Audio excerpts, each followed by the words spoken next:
Good morning, everyone. I'm Amanda Weinstein. So you got to hear from the sociologist, and unfortunately, now you have to hear from an economist. So bear with me here. This is a picture I pulled from the Michigan Corridor Plan. And the whole idea here, you can see from the picture, is quality of life. They're trying to enhance quality of life in their neighborhoods. In Akron, we have a similar program called Great Streets Akron. And they're really trying to take these neighborhoods and improve the quality of life in these neighborhoods. Why? Well, economists, which sometimes people listen to us, told them to. This is a look, if you look at this graph, it's looking at the amenity values of large cities and population growth. People move to places that have high quality of life, that are nice places to live. And we've told them the success of cities is hinging more and more and more on cities being nice places to live, having a high quality of life. It is becoming more important for cities. So journalists have heard us say this, and they say, great, let me be the one to tell you the nice place to live. And so sometimes this involves one journalist simply looking around the US and saying, I think that place is nice, so I'm going to tell you it's nice. Other times they have a little bit more data, and they ask a kind of focus group, and they say, what do you think is nice about a place? And then they tell you, let me tell you what are the nice places to live. So this is what I pulled from US News and World Report, telling you all the nice places to live.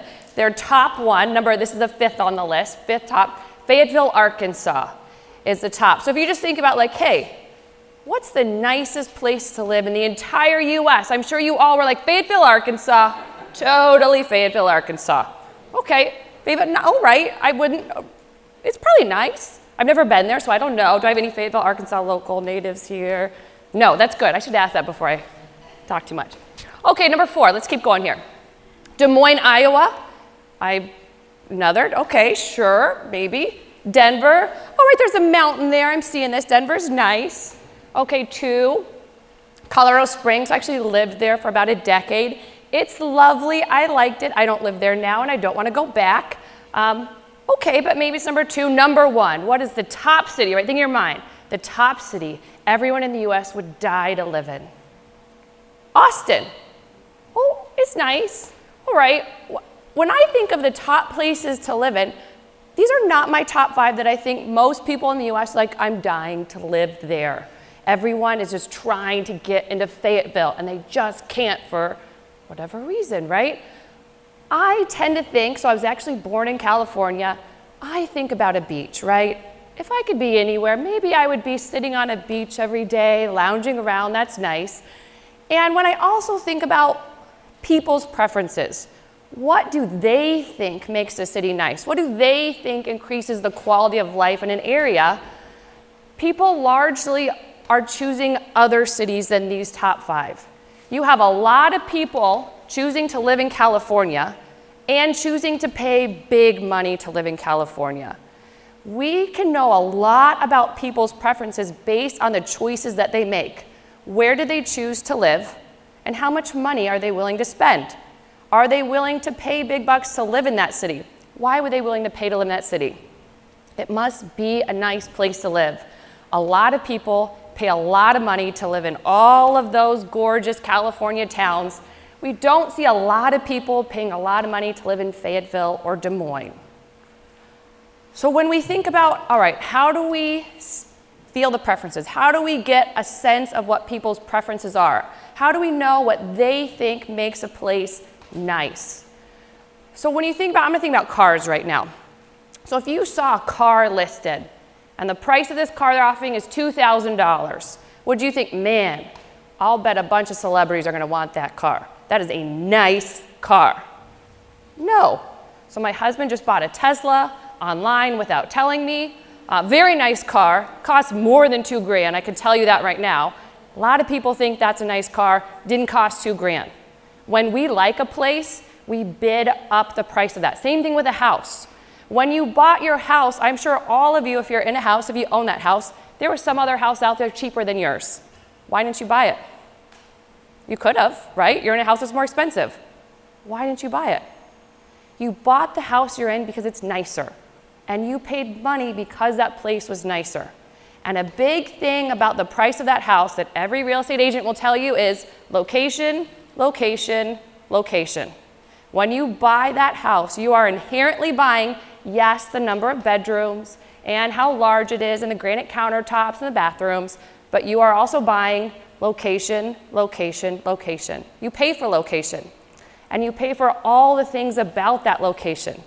So we know, no matter what people say, that people like a place when they're willing to pay for it. So if we go back to this study, one thing they asked people there is cost of living. And people said, sure, I would love to live in a low cost of living place. I would love to live on that beach and pay $100,000 for that house. Wouldn't we all? We'd love to. That sounds awesome. But the problem is when you ask people, yes, we love low cost of living, but the truth is we're all willing to pay more if this place is nice, whatever makes that place nice. So Austin, we have a problem if you're using cost of living to measure this. And I get a little nervous when I hear mayors and policymakers really tout their low cost of living. Because on some level, when we're selling our house, we don't tout like how cheap this house is because nobody will buy it, right? We don't tout how cheap the car is because nobody will buy it. And so I think on some level, we kind of know this. We know that when people like a place, they're willing to pay more. Housing values go up. And what we saw in the literature is they're not only willing to pay for it in terms of housing prices. When we like an area, yes, we pay more in housing values, but we're actually also willing to accept a little bit lower wages. So when I was in the Air Force and got out, I was kind of like, I could live wherever I want. I've got no kids, and I got jobs in a number of different places. And I was kind of surprised that I got the same job offer in San Francisco, San Diego, and Dayton, Ohio. Same job offer, same price, same wages, no difference, and they had no idea what the other people were offering me. People are willing to accept slightly lower wages to live near that beach, and companies know it because they have a lot of people that apply for those jobs. So not only can we look at one, housing values, we can also look at wages.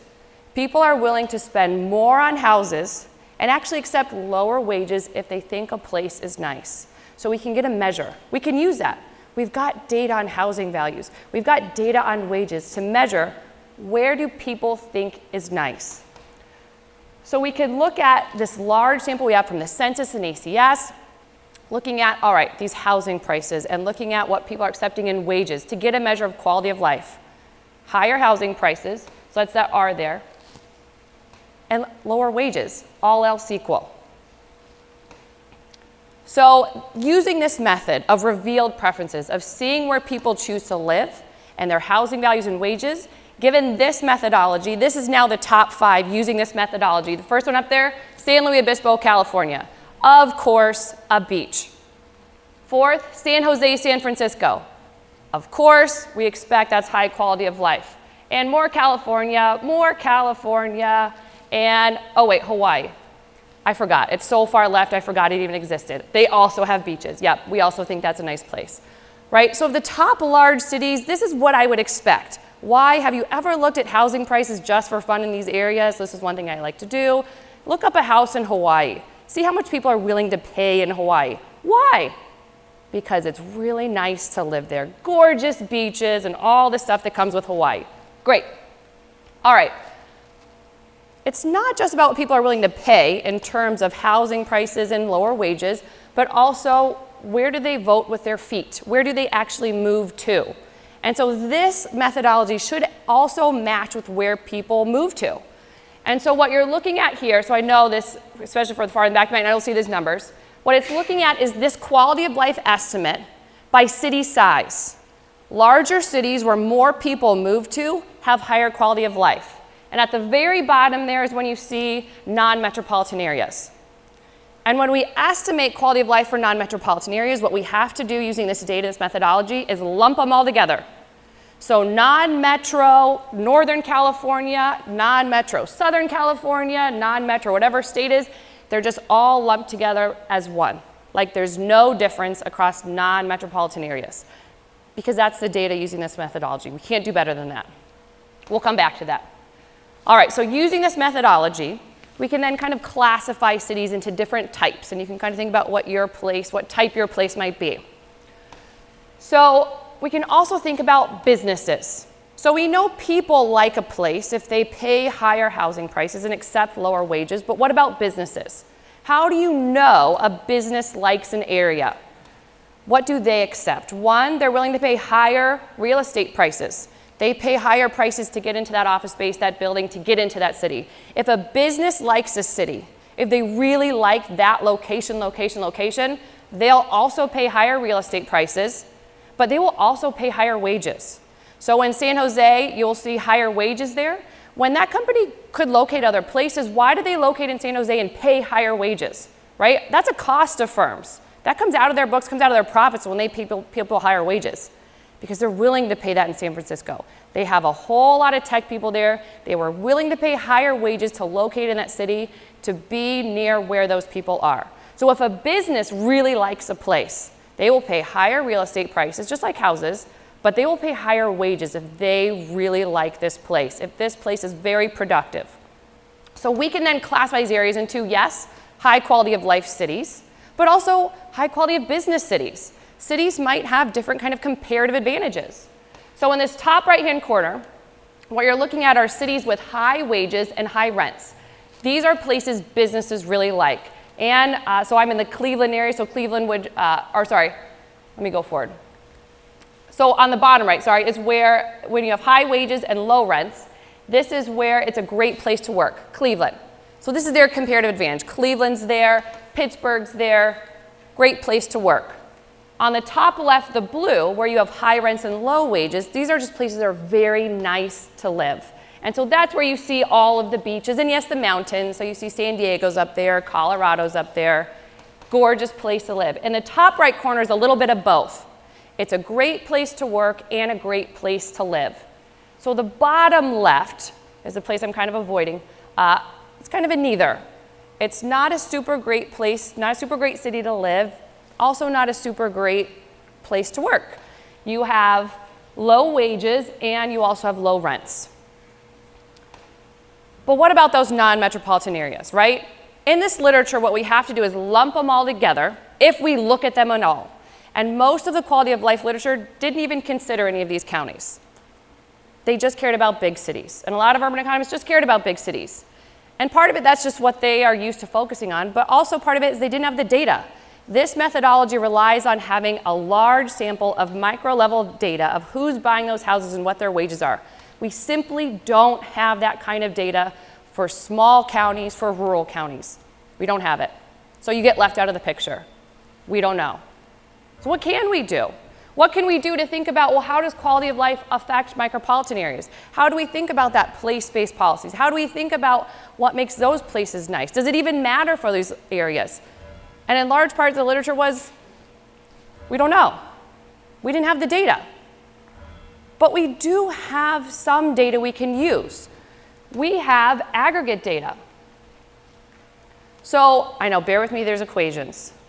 I can't, Mike maybe take some equations out, but I gotta have some equations in there. I can't do a presentation without equations. At some point I was given the choice between flying F-16s and looking at equations, and I was like, hands down, equations and numbers, right? This is true. All right, bear with me here for a second. Here's what we do in this methodology. We don't have micro-level data like they do in the big cities. We don't have it, but we don't need it. We do have aggregate level data. So we might not know that large sample of a ton of people out there, but we know average wages in every county. We know average housing prices in every county. And we also know something about what drives wages and drives housing prices in every county at the aggregate level.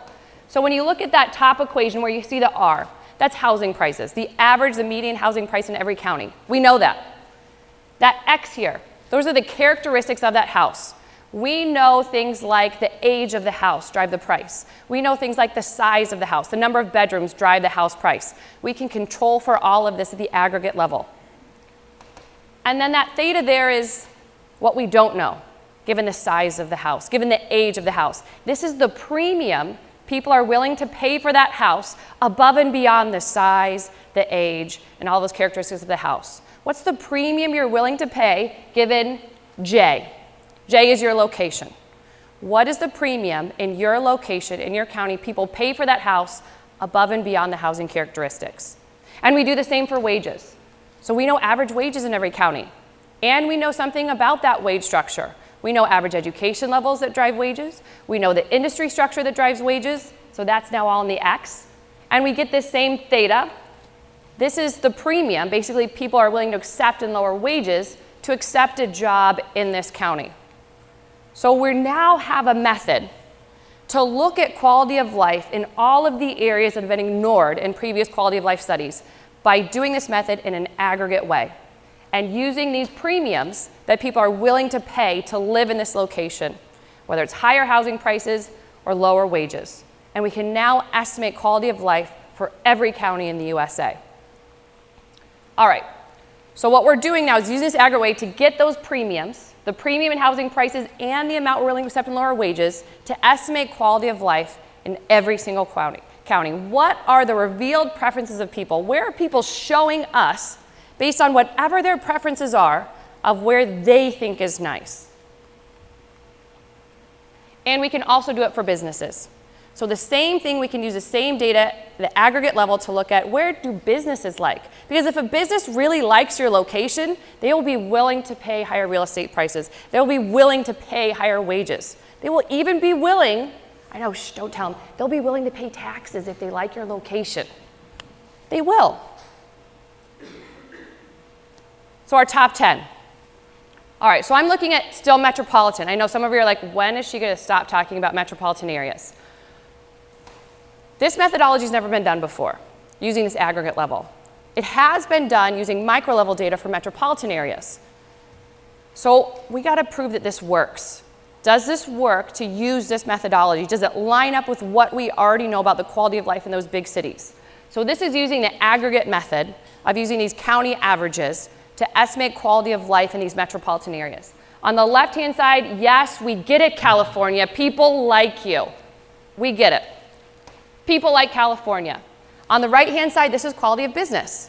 So I know we have some Richmond people. So Richmond, good place to do business. Washington, D.C., San Francisco, you see, shows up in San Jose, shows up in these.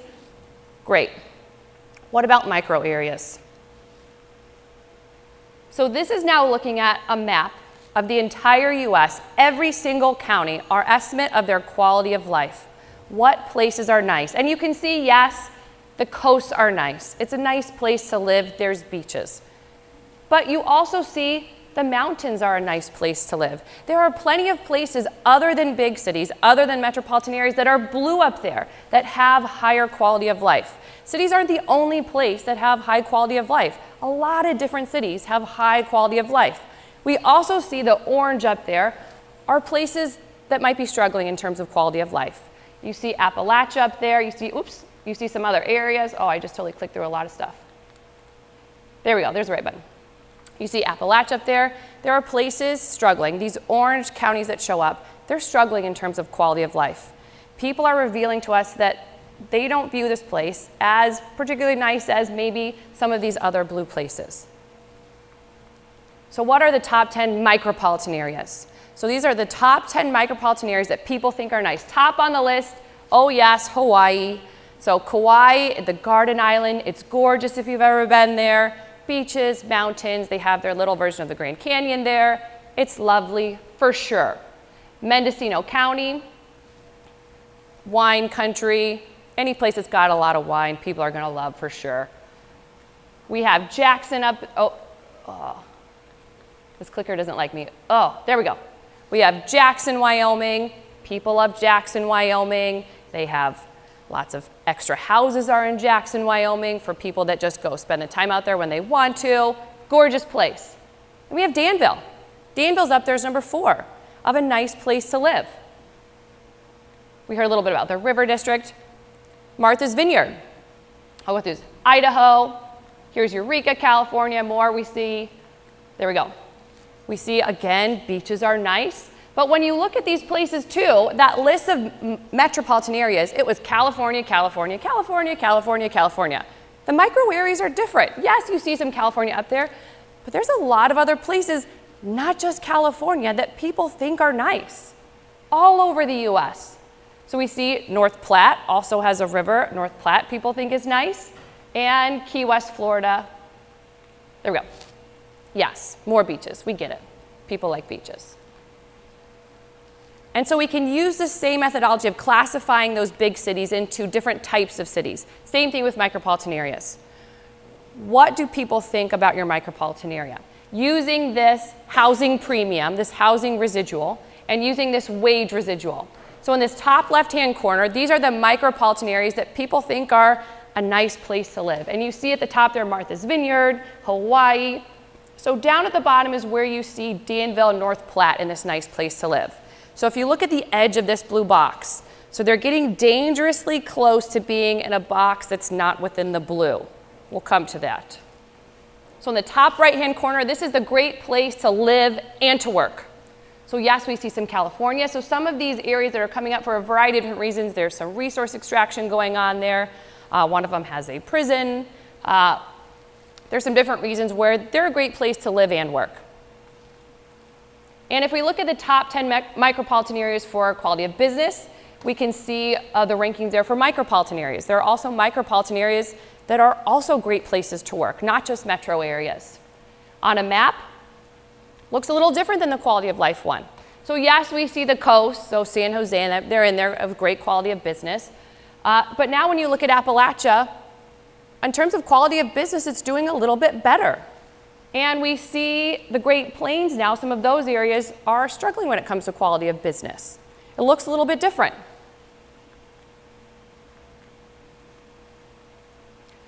So now when we look at this bottom right-hand corner, these are great places to work, or kind of a negative. These are low amenity, but great places to work. So Pecos, Texas, Borger, Texas, they're drilling counties. They're great places to work. They have a lot of jobs. They do a lot of drilling. You go there, you drill, and that's kind of all you do there. But great places to work. And the bottom left-hand corner. So North Platte actually has 2 counties in it. One just barely squeaks up into that blue box as a nice place to live. The other county just barely squeaks up into the red box here. This red box are counties that aren't that great when in terms of quality of life. They also aren't that great when it comes to quality of business. They're struggling. They're struggling on both fronts. And so when you get closer where you saw Danville and where you saw that North Platte, so when they start to struggle and they get down, these are communities that we would really worry about. So the other ones might focus on quality of business, might focus on their quality of life as their kind of comparative advantage, or they've got both. These kind of have a neither going on. So if I were worrying about communities, these are the ones that I would kind of worry about, or they have more work to do to improve, to get either to the nice place to work or to get to a nice place to live. So when we're looking at this, all right, so we now have a measure for every county in the entire US. It's quality of life and the quality of business. What do I do? Where do I go from here, right? What do I shoot for?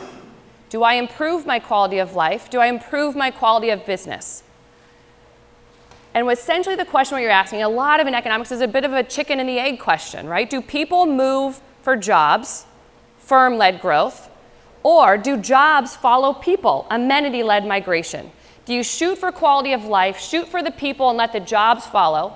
Do you shoot for quality of business, get the jobs there, and hope people come to those jobs? What do you shoot for? And historically, it was an either or. It was not a both. Those two things were not correlated. You were either high quality of life or high quality of business, so you had a choice to make. The correlation between those two was negative. You had to make a choice. Which one? But over time, oh, this clicker really doesn't like me. I don't know how it just clicked on so many things. There we go. Oh, sorry. But over time, that correlation was going away and going away and going away. To at the end of this study, it was actually slightly positive. The places that were nice places to live also had a nice business environment. But these studies were looking at it for metropolitan areas. Nobody had looked at this for micropolitan areas. What about them? What about micropolitan areas? So right now, for the data we have in 2010, the correlation between quality of life and quality of business environment is positive. The two are related. You don't have to make a choice between the two, essentially. And it's actually stronger. There's a stronger correlation in those micropolitan areas than there are in the metropolitan areas. So when you look at this when you look at this correlation coefficient, this clicker does not want me to show you this slide. I think I broke it. I'm trying to go backwards. Back, yeah, right there. Thank you.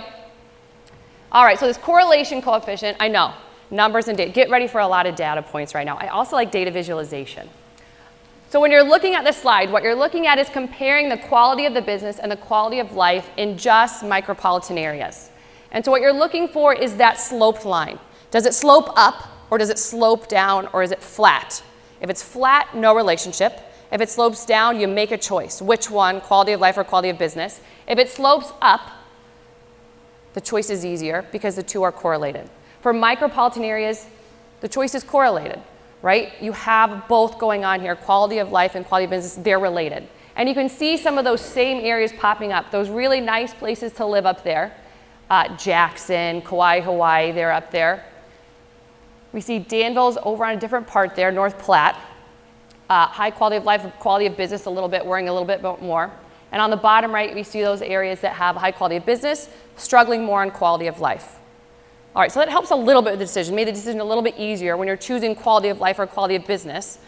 But really what you want to know is, where are people going? Where are people moving to? Are they moving to high quality of life? And where are jobs going to? Are they moving to those high quality of business places? What's more important, amenity-led migration or firm-led growth? Let's race them. I'm a little bit competitive sometimes. In 2010, we take our quality of life data, and I want to race these. And I want to look at quality of life, quality of business. Which one gets me higher population growth between 2010 and 2017, and which one gets me higher job growth? Let's race them. Let's see who wins. This is looking at population growth between 2010 and 2017 in percent, and quality of life. So when you see this upward sloping line here, we get a significant relationship between quality of life and population growth. People move to places that are nice places to live. Whatever it is that makes them nice. People have said that's nice. For whatever reason it is that makes them nice, people go there. If your micropolitan area, if your small town is a nice place to live, you have higher population growth. All right, quality of business, you're up next. Let's see what you can do. Ooh, pretty flat. I'm going to say flat. So technically it's a little negative, not statistically significant. That's basically a 0. If you had a place that was better in terms of the quality of that business environment, did people go there? No, they didn't. It's flat. They didn't go there. All right, fine. Maybe that's not your goal. Where did jobs go to? Right? Let's be a little fair here. Where do jobs go to? All right, quality of life, you're up. What do you got for me? Come on. There we go. Jobs move to places where there's a high quality of life, and the relationship is stronger than population growth. Jobs are moving to the places that are nice places to live. And think about it, right? If you're a company and you're trying to hire people, is it an easier sell if you're like, come join my firm in this gorgeous place to live or this nice place to live? Or is it a harder sell when you're saying, come join my firm and try and ignore what you see when I drive you from the airport to this job? Right? That's a hard sell. It's a lot easier sell to attract talent, attract people, get higher job growth. If you're like, hey, come to my firm and this is a nice place to live, and let me tell you why this is a nice place to live. So when I was on the job market, one thing that they told me when I visited various universities across the US is they would take me to the places that made their place nice to live. And it was different every place I went. So I went to Oklahoma, I went to Fresno, I was in Akron, in DC, and they would tell me the things that they thought made their place nice. And it was different in each one. They were trying to get me to come there by saying, look, this is a nice place, and you might not have thought that it's nice because of this, because of our little cute downtown, because of our, whatever it is. All right, quality of business, you're up. Let's see what you can do. Ooh, it's flat. Places that had a higher quality of business environment did not have higher job growth. It's flat. they're going to the places that have high quality of life. They're going to places where their workers will want to live, where their employees will want to live. That's where the jobs are going. They're concerned more with quality of life right now, today, than they are with the quality of the business environment. Because that's what we are concerned about. We're all workers too. When we pick a job, we're also picking a job in that location, and we want to be in a nice place to live, whatever it is we think makes that place nice. All right, so I got to do some regressions. So bear with me again. I know a table full of numbers, you're super excited. All right, let's do the regressions, but I know I've got some other economists in here. They're into this numbers, right? Okay, the very top row, here's our quality of life. What you see across the board, on the left-hand side, population growth, on the right-hand side, job growth. What you're seeing where you see the stars is a good thing. Economists love to see these little stars. These stars mean it's statistically significant, it's meaningful. Across the board, higher quality of life in micropolitan areas increases population growth. It also increases job growth across the board. So what that, you probably can't see it, but the number at the top, that 0.78, basically means for every increase in quality of life by 1, you would expect population to increase by 0.7%. If you look at job growth, what that says is every increase in your quality of life measured by 1 increases job growth by 2%. The impact on job growth is higher than the impact of population growth. People are moving to nice places to live, and businesses are too. All right, business. A lot of negatives there, but no stars. Essentially, no impact. Businesses aren't moving to where it's a nice place to do business, and people aren't either. All right, we're going to do a little bit of spatial modeling here. What about your neighbor? For the average county, it doesn't really matter if your neighbor is a high quality of life or high quality of business environment. But what if you're not average? So if you're not average, this is now looking at this interaction. If you are a high quality of life county and your neighbor is a high quality of business environment county, you have higher population growth and higher job growth. You benefit from your neighbor being a high quality of business environment county. Now, the flip side of that coin is if you yourself are the high quality of business county, so that'd be this one down here, people aren't going to locate in that county. They're going to go nearby to where there's a high quality of life county. You're not even going to benefit as much from that population growth and the job growth that comes from that company. You know who's going to benefit? The county next to you who's been working on their quality of life. And they have a nice school system, they have a nice place to live. That's who's going to benefit, not the quality of business environment county. So if you look at quality of life and neighboring quality of life, so this is a little bit like, are you competing with that county next to you? Do you have to fight with them? No.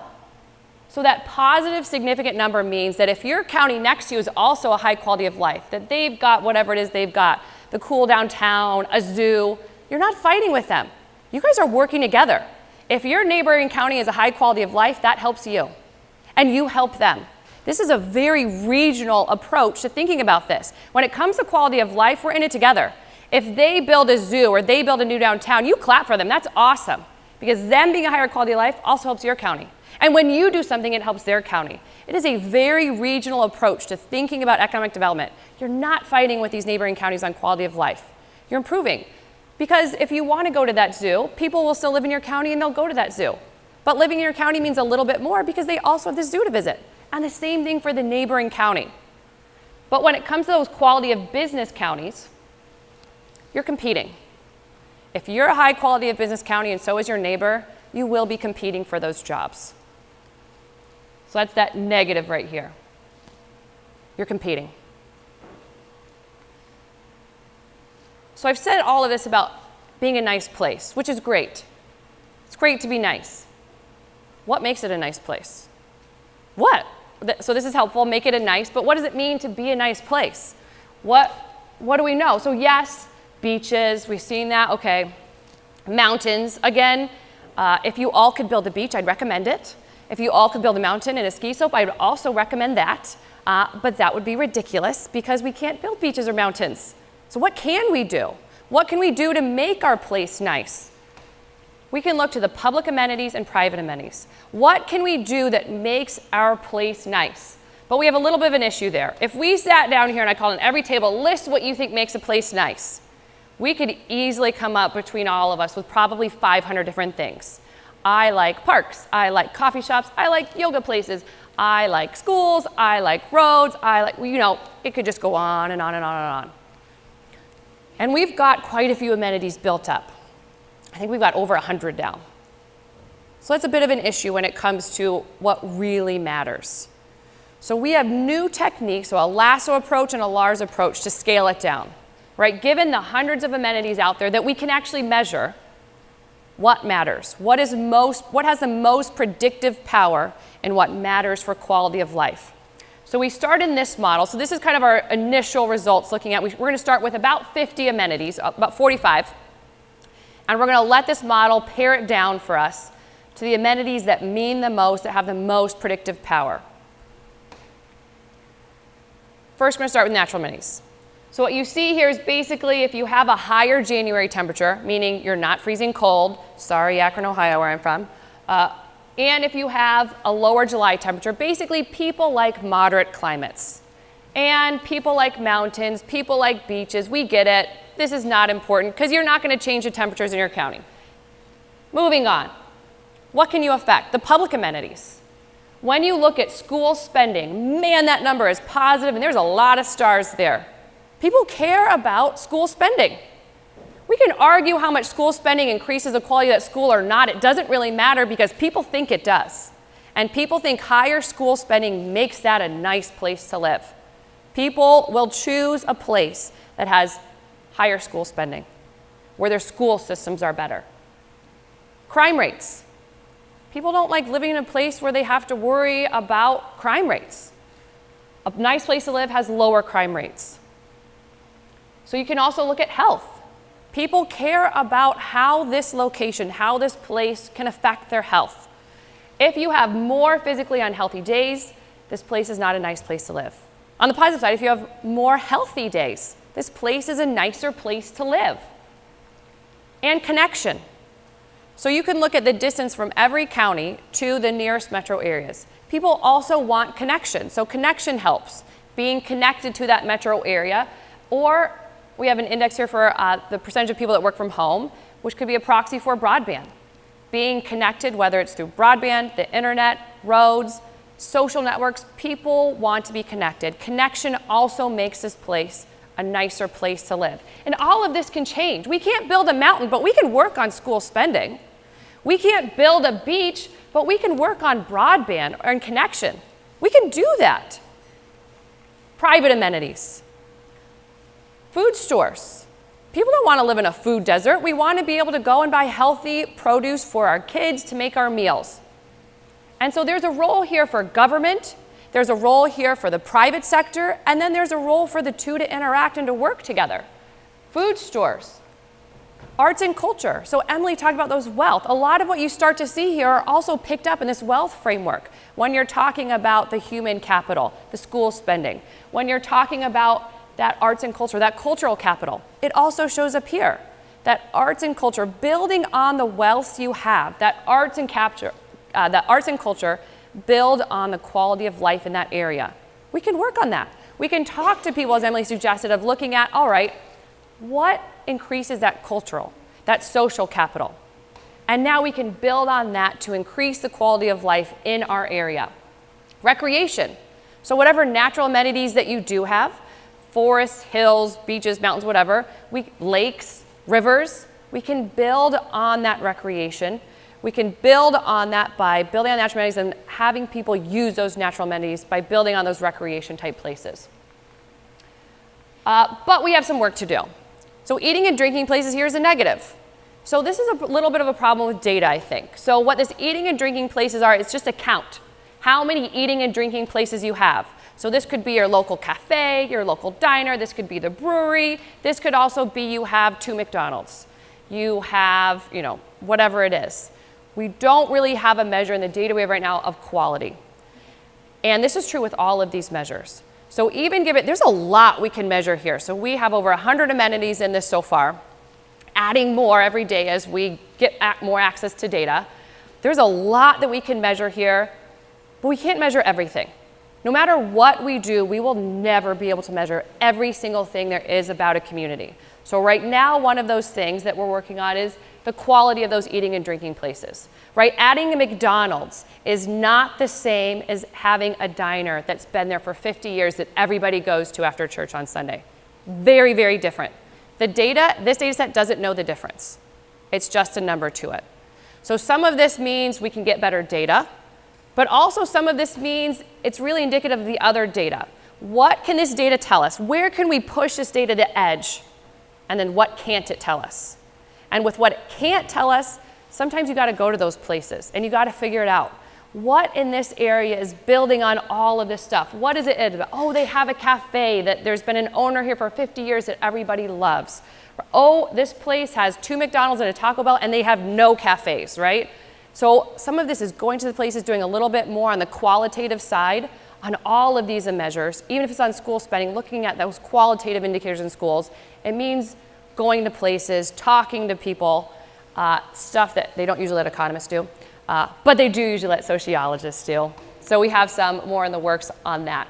Just a lot of this leads us to more questions, which if you do research at all is every time you answer a question, you come up with 10 more, which is essentially what we did. We think we answered a ton of questions and we just came up with even more questions to go look at. So when we're taking this look at what do we shoot for? What do we do in our communities? We have evidence now. We have a new methodology that, one, opens us up to researchers to start looking at micropolitan areas, right? You may not have a large sample of microdata that they do in metro areas, but we do have measures researchers can use to start doing more analysis on what makes small towns nice, what makes micropolitan areas nice. And right now, from the data we have, it looks like that's what matters. We need our places to be nice places to live, because the businesses will follow. They will go to where it's a nice place to live. And how do we make that place a nice place to live? We need to look at all of these measures and building on all of these wealths that we have, whether that's arts and culture, whether that's restaurants, our school spending, connection to each other, to other places. We can build on these capitals we have to make our places nice, and the data looks like the jobs will come. All right, so I will open it up for questions now.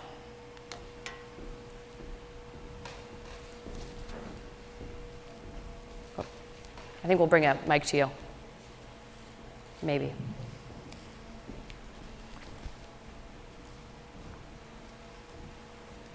Hi, just one, to make sure I understand the model, you're using the theta, the residual there, and then attributing that to quality of life or quality of business. That's right.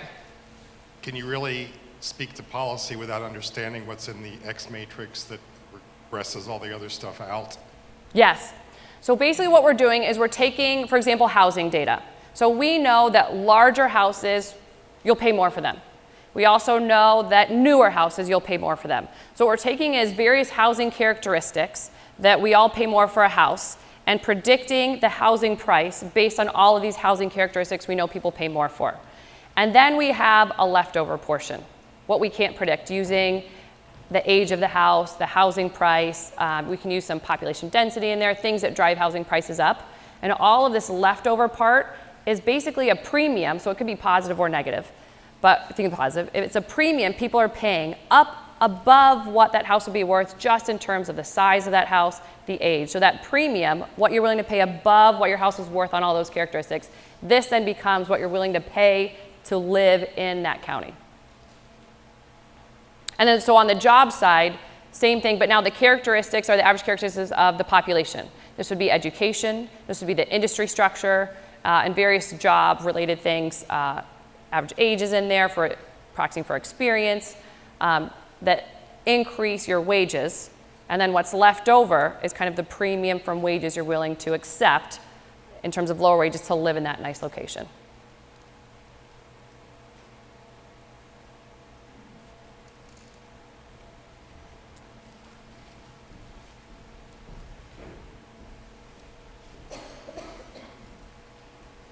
So you're looking at 2010 data, correct? That's right, 2010 data. We're looking at 2010 data and then matching it with population and employment growth from 2010 to 2017. So in 2010, most of the communities, many communities were still in the heart of the recession. But how do you factor, if the community is to use this to change their investment strategy, how do you factor in that you're looking in a time period of one of the worst economies? And for many micropolitan communities, they still haven't recovered even in 2019 to the employment levels or the housing price levels or those types of things that they were in, say, 2007. So how do you factor that in? So I think that's actually kind of amazing with the data. So even given that we're still coming out of a recession in many areas, when you think, especially when you think to the Great Depression, in the Great Depression time, so thinking a little further back and then we'll move forward. In the Great Depression, at a time where you didn't have the luxury to move to a nice place to live in the Great Depression. You didn't have that option. So even in this time after the Great Recession, we're still seeing quality of life still matters. We're at least compared to Great Depression, right? People still have, or at least feel they have kind of enough to stand on that they can still choose a place that has a high quality of life. So another thing that we have in the works is, this is looking at one snapshot, 2010. So, and that's typically what's done with the quality of life literature, because the census years, 2000, 2010, are when you have the most data, even for those big cities.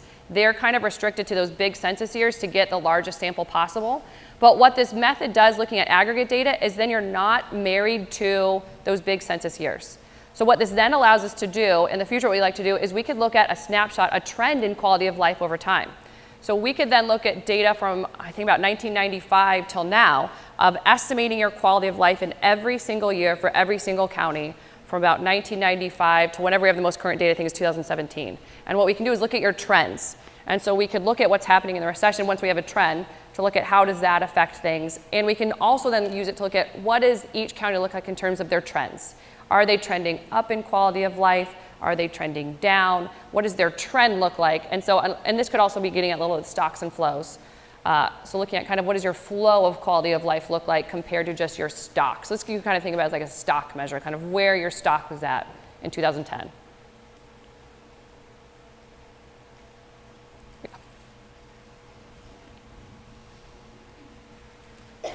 Are there micropolitan communities that are using this data as a decision point right now?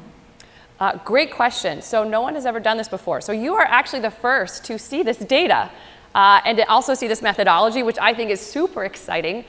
So the answer to your question is, if you guys use this data, you would be the first to use this data to look at what's our quality of life at. So the next steps that you could do if you went to a specific community is we could look at, for the average community, that things that increase or decrease your quality of life. And then what we could look at for every single community is, where are you at? And Mike's going to do some of this. Where are you at versus the average? And you could think about it as kind of a little ticker, like, are you above or below? What's hurting you? What's helping you? And you could start to think about, all right, do we fix the things that are hurting us on all those averages, school spending, if you're below average? Or do you really hammer on the things you're doing really well at? So if school spending is one of the things you're doing good, do you improve on it even more? And so then you have a choice of kind of how do you tick up that quality of life, comparing where your county is at, where your city is at, versus what we know improves quality of life or decreases quality of life. But yeah, so you're the first. Yes.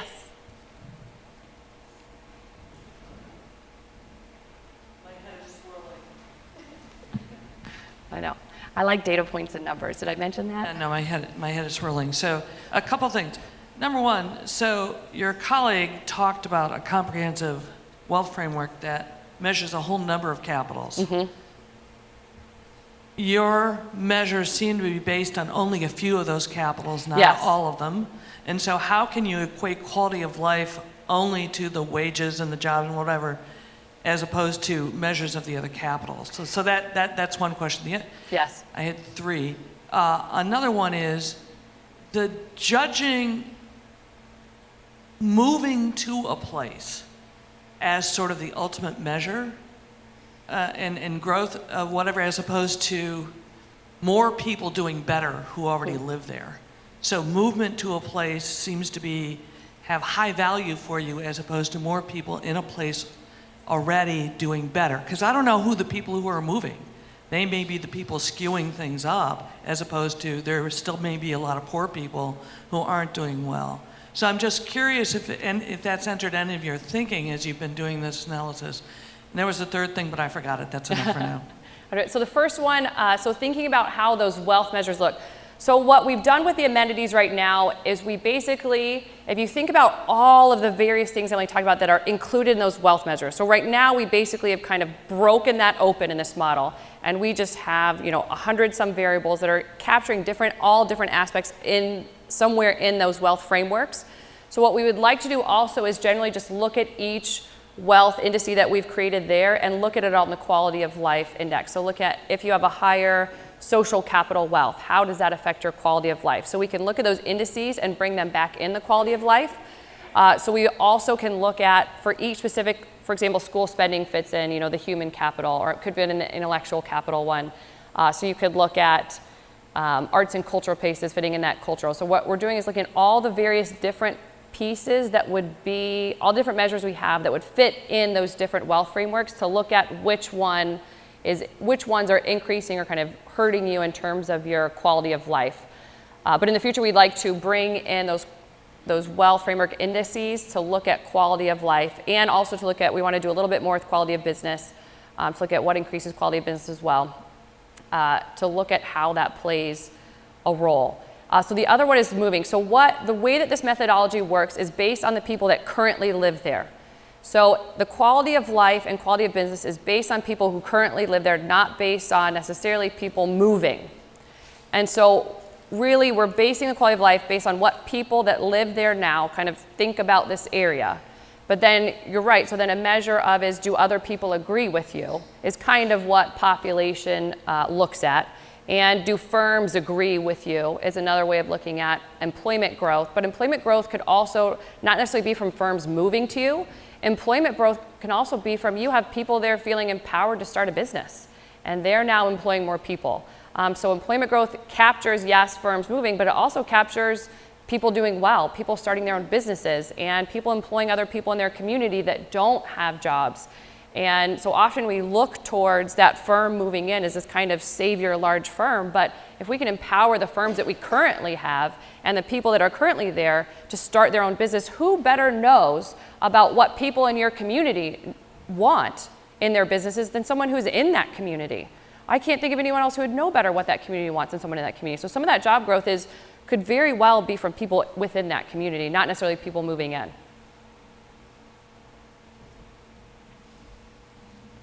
Following Janet's example, I have a question and a comment. So my question is, how do we access the data? You keep saying we could be the first to use the data, but how do we access it? Great question. So I think we're going to make the slides available. So if you haven't registered, that's the registering part. We can send the slides out. So we also have plans to make our data available on a website. So that's another on our to-do list, so that anybody can go in there to look at the data themselves, to download the data themselves, depending on our comp sci abilities. If we can get somebody, even it'd be nice, you can go in there and input your county, and it will pull out your county, plot your county on every point. So eventually we'd like it available to not only everyone here, but anybody in the US to go online and actually get the data themselves. But the slides will be available to you, I think, at the end of the conference.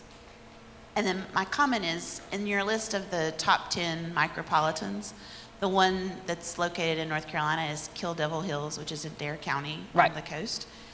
And I know you're still formulating this model, and so basically I'm telling you this to inform your model. But in Dare County, there's such a housing shortage and a lack of affordable housing that they have trouble recruiting and retaining teachers for their public schools and police officers for their law enforcement.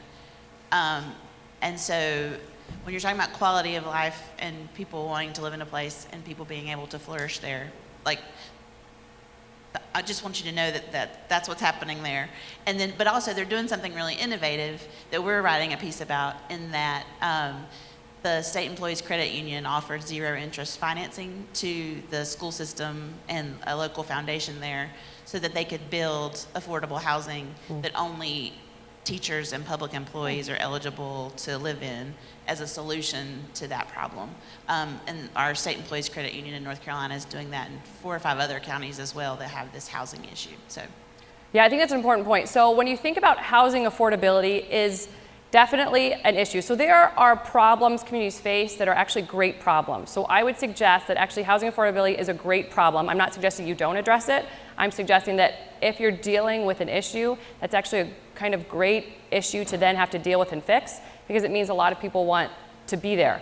But this also comes back to Emily's framework when we think about the wealth framework. When you're thinking about this is a nice place to live, everybody loves there because it has that beach, right? And so we think about that beach. But what that community needs to think about is how that natural capital, that beach that's making them nice, interacts with the school system and interacts with the police system, which then interacts with, it could interact with crime rates and schooling and all of that. So all of these measures that we're using are also, they're interacted with each other. So yes, you might have a great beach and that's great, but what can you do on your schooling system, and what do you need to look at these other capitals to build on these things? And then housing affordability is another one when you're thinking about. So we also have measures of mobility and inequality we have not used to think about other ways of thinking about this quality of life and how quality of life is affected by inequality, mobility, and other. So there's other issues that we would also like to address.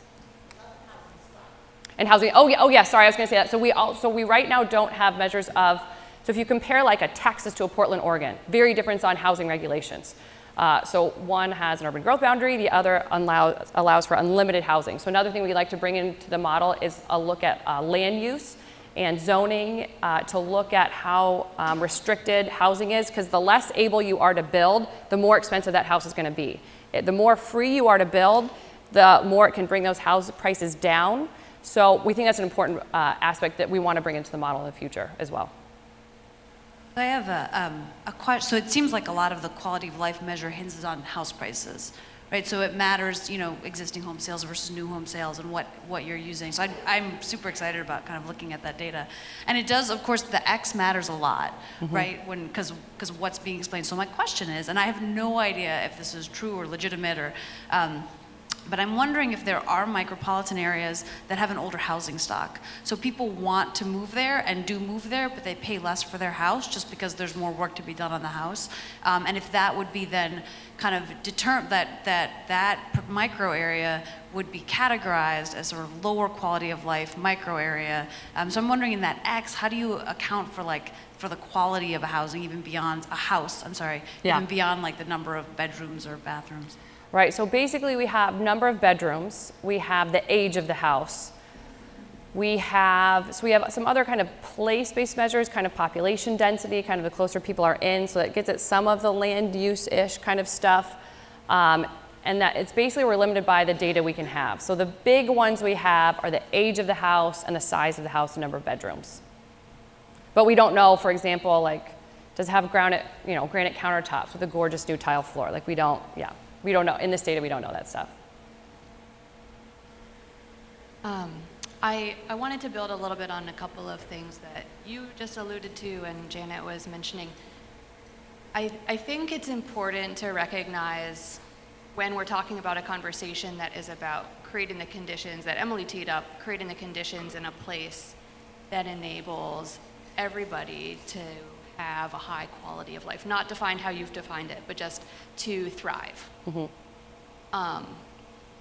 Versus, and thinking about low-income people, people of color, everybody living in a place, versus what it takes to move a place up to be economically competitive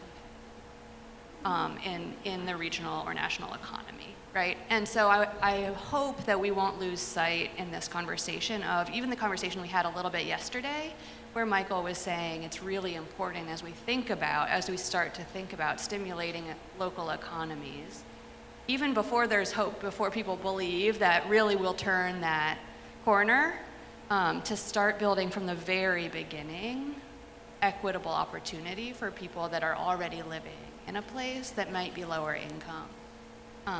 And because many of the places you've lifted up as the large urban areas at the top of your list, according to your data points, are highest quality of life. We also know that nationally, those are the places where there are the greatest inequities, where there might be a great quality of life for the wealthy people that are living there, but the low-income people may be really struggling and not have quality of housing, might not have good jobs, or might not even be able to live there anymore and we're forced to move out because it's just. And so I want to make sure that that's part of both the conversation today, but also if folks in the room have ideas about how to, as this research is just in the early stages, if there are other data points or other considerations to build in to be able to tell a more complete story and to be able to inform the work in a way in local places to think about not just how do we make rich people richer or like more comfortable, but also how do we help people and how do we create places that are really creating opportunity for everybody who lives there, whether they're new to the place or have been living there for a long time. I think part of the challenge is that data isn't available at really granular local levels in rural places. But I think what's important is to recognize the trade-off in when you develop averages across large areas if you're not also looking at disaggregated data.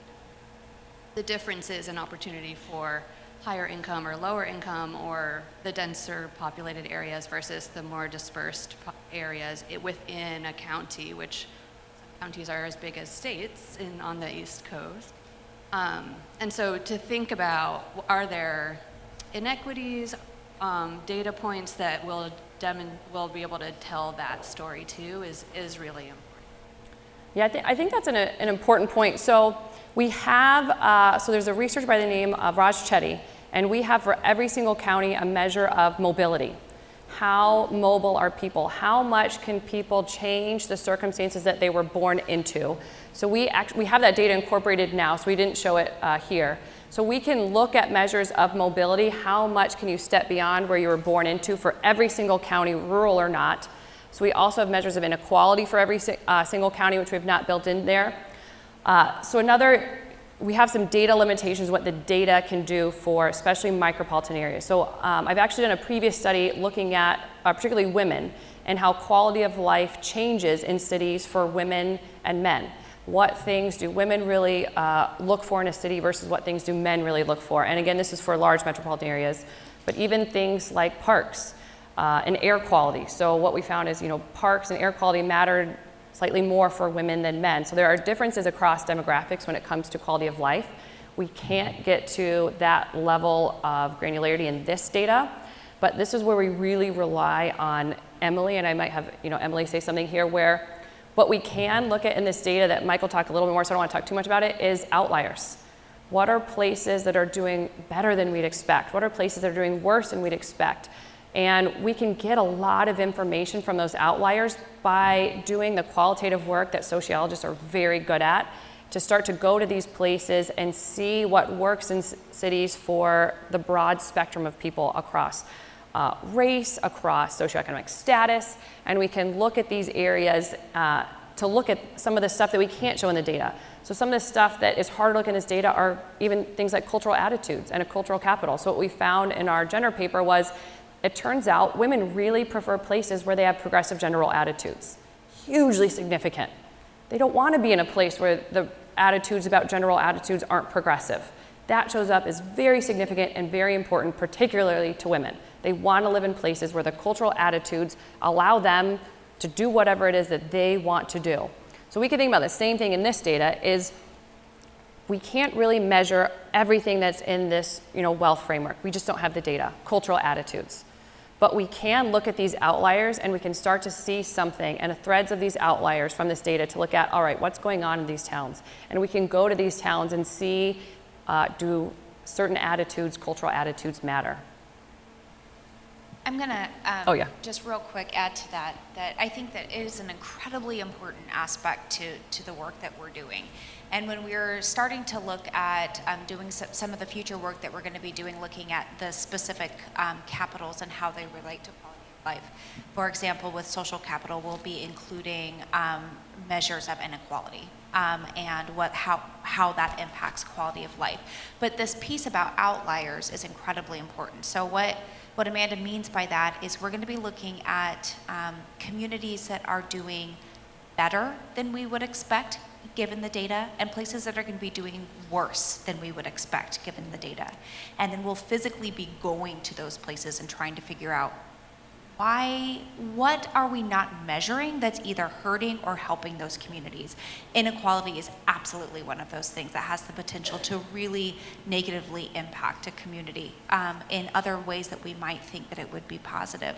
And even some of the basic things that we've looked at so far, Mike is going to talk about this community in Arkansas that we thought would be doing really, really well. It has a community, or it has a college, it has a hospital, it has a big business. I mean, it has a lot of the aspects of it that you would think would be really helping this community, and it's doing really poorly. And even just doing a really basic search on this community, we found that there was race riots in the 40s. And we don't know, but our hypothesis is that that is really inhibiting the growth of that community because it's not something that they've dealt with. So those are absolutely questions that are central to the continuing work that we'll have.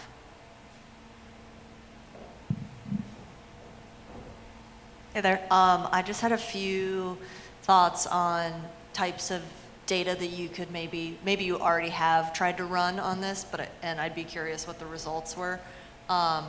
For the housing prices as a measure of quality of life, a lot of the places that kind of were at the top were like tourism, and they had second homes. Yep. And I wonder if you accounted for second homes at all.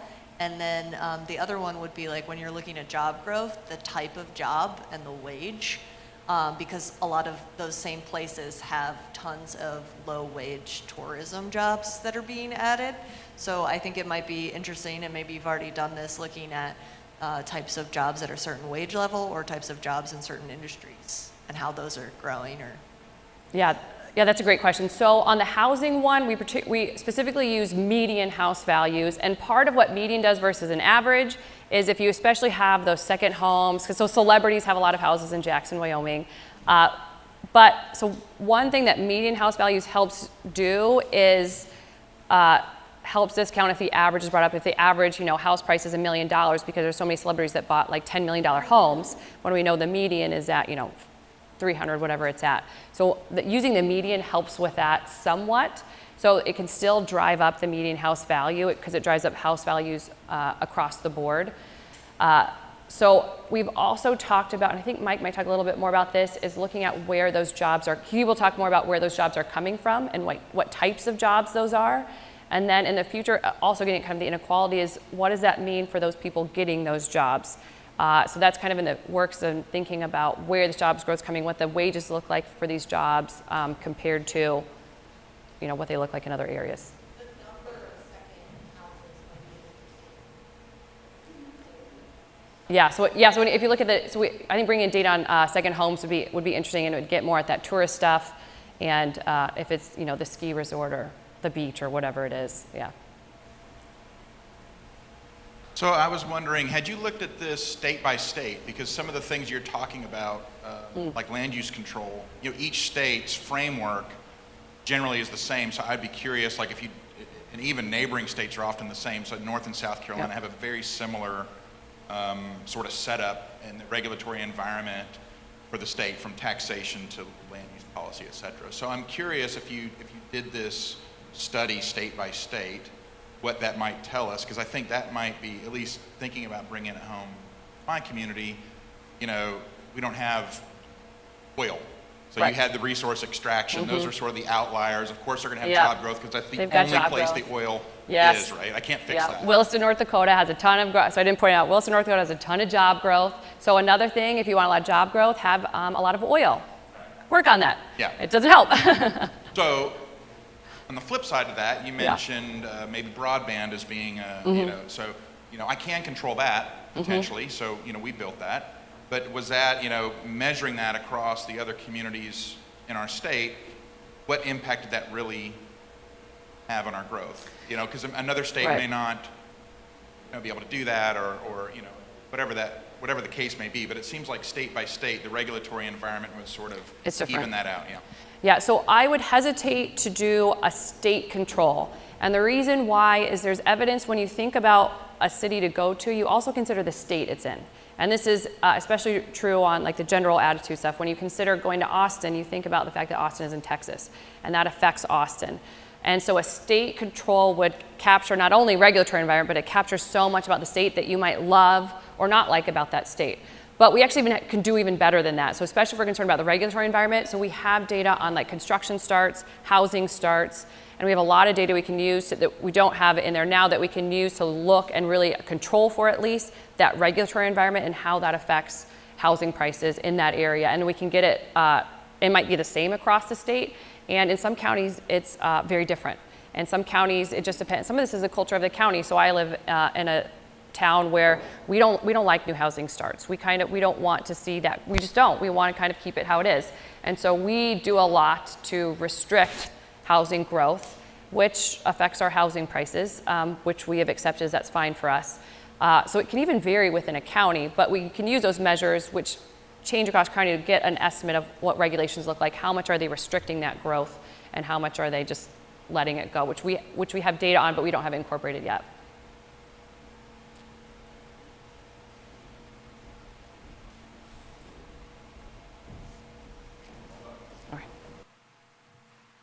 I think pretty provocative. Let's thank her.